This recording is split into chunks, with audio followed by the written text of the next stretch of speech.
Ladies and gentlemen, welcome to Lot Insight. My name is Gavin and you're listening to Listen with Gavin, a show that delves into all aspects of property. And today let's talk about getting ready to buy a house, one of the biggest moments in most people's lives. So let's dive right in. When is the right time to buy a house? For some, this is the million-dollar question. There are many signs that can indicate a person's readiness to buy a home, but there are also other signs that might suggest one should not buy a property, at least for now. To make a financially sound decision, it's important to be open and honest. By taking the time to look at the key indicators, you'll be well placed to determine the right decision. So today I'll be explaining what should stop you from considering the purchase, but also what entails readiness to buy a house. So what are some signs that will tell you are not ready?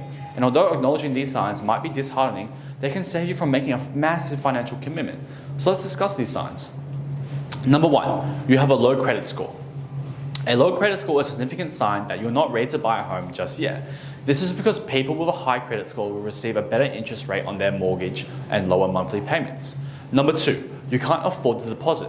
When it comes to putting down money for the deposit, ideally you should be able to afford 20%. Anything lower will require you to pay for private mortgage insurance, also known as LMI, which increases your monthly payments.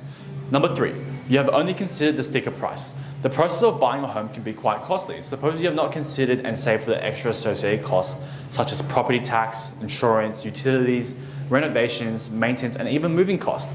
In that case, you're not ready to buy a home just yet. Considering the above will give you an idea if you're ready to buy your first home.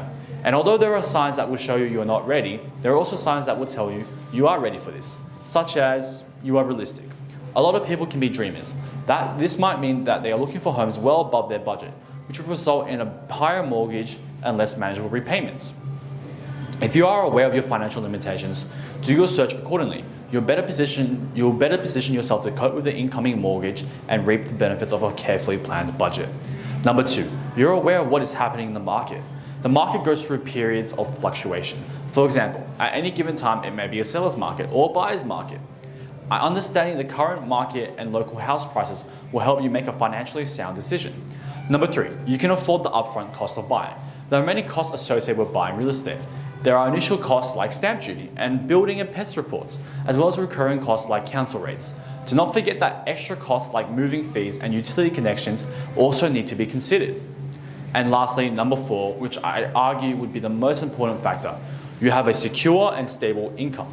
A secure and stable job means that you can afford to make those monthly mortgage repayments. Without regular income, you might be unable to maintain and keep on top of loan repayments, as well as daily expenses, which can add up fast in the wake of a large financial decision. Therefore, having a steady stream of predictable income is a key indicator that you are financially ready and equipped to buy a home and commit to regular mortgage repayments. So that's it for today, folks. Don't forget to hit that like and subscribe, and see you next time.